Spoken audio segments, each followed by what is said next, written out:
Jeg røg min første joint i 10. klasse, og jeg troede, jeg var helt immun, indtil jeg pludselig sidder i skolens omklædningsrum, og alt rammer mig på én gang. Her sidder to af mine kammerater og mig og en veninde og hotboxer, ja, et omklædningsrum. Mit navn er Chef, og velkommen til min første video. Her der deler jeg ærlige storytimes om sådan, mit liv og ting, jeg har oplevet. Og så håber jeg enten, at det kan underholde, guide, eller bare få en af jer til at tænke. Sådan, ja, hvis det kan hjælpe nogen, I guess it's worth. Okay, anyways. Det var sommer, det var 10. klasse, jeg havde lige købt to joints til 100 kroner stykket, og ja, for en erfaren smoker, så er det jo selvfølgelig kæmpe scam. Det er jo selvfølgelig ikke, noget at løbe fra. Men jeg købte den simpelthen fra en lidt sketchy fyr på skolen, og planen var egentlig, at jeg skulle ryge dem selv, men i stedet for, så endte jeg med at tage to af mine kammerater, som vi bare kan kalde Tim og William, med ind i det her mærkelige eventyr. Vi mødes en dag, og stemningen den er allerede presset, fordi William skændes med sin kæreste. Og Williams kæreste er faktisk Tims søster. Så for at lette stemningen lidt, så kommer jeg på den glimrende idé, at vi skal ryge en joint. Vi finder et spot. Nogle kalder det anlægget. Vi kalder det et magisk sted. Vi tænder den, og så, som om det ikke var magisk nok i forvejen, så bliver det lige lidt mere magisk. I hvert fald for dem. Fordi Tim og William, de bliver skævere end tårnet i Pisa, og jeg kunne ikke mærke en skid. Så jeg faker den lige for lidt. Så bliver jeg jo nødt til at lade som om over for dem, at jeg er mindst lige så væk, som de er. Øh, her der er vi jo så rimelig skæve, tror vi selv. Eller, de tror jeg er. De er i hvert fald, kunne jeg mærke på dem. Men lige pludselig så er der lidt det her problem med, at William han skændes med sin kæreste over telefonen. Og de vil lige pludselig gerne snakke sammen. Så vi bliver nødt til at tage et tog lige pludselig op til en anden by, hvor vi så beslutter os for at mødes inde i sådan et samlingspunkt deroppe.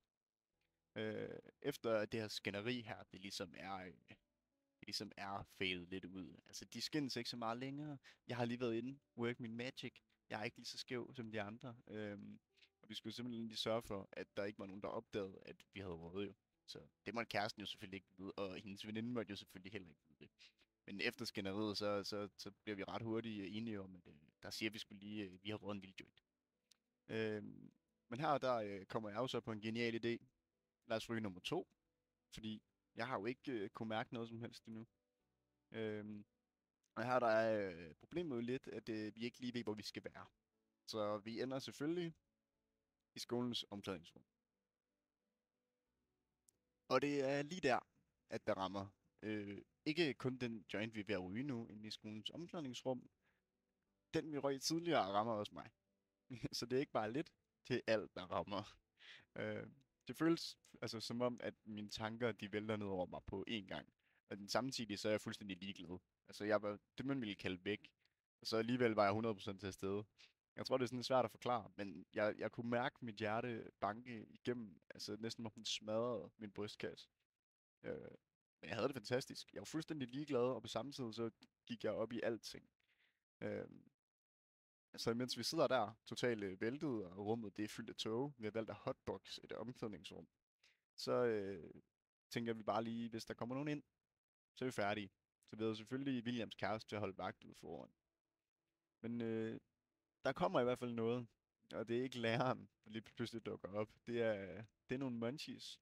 Og til dem, der ikke ved det, så munchies, hvis du rører, så har du en tendens til at blive lidt mere sulten. Altså alting er mere spændende. Det er som om, at maden den snakker til dig, og når du spiser ting, så smager det bare 20 gange bedre. Så du kan spise det mest kedelige i hele verden, og det smager bare meget bedre. Anyways, vi ender på et pizzeria, som om at det var liv eller død. Vi spænder simpelthen derned, kommer for sent til at tage toget tilbage igen hjemme af. Øhm, og, altså, mere er der egentlig ikke til det. Øh, sådan første gang, jeg røg, var ikke sådan helt vanvittigt. Altså det vildeste var nok, at de der to pinde ramte på en gang. Og så selve settingen til det, at det var inde i et omklædningsrum, hvilket jeg respekterer meget. Jeg synes, det var en vanvittig god idé. Men på samme tid, så var det her også starten på en periode, hvor sådan, jeg begyndte at jagte den der følelse. Jeg blev ved med at chase the dragon, som man kalder det. Og nogle gange så gik det godt, og andre gange så gik det ikke så godt. Øh, så hvis jeg skulle give et råd til nogen, så er det sådan, kend jeres grænser.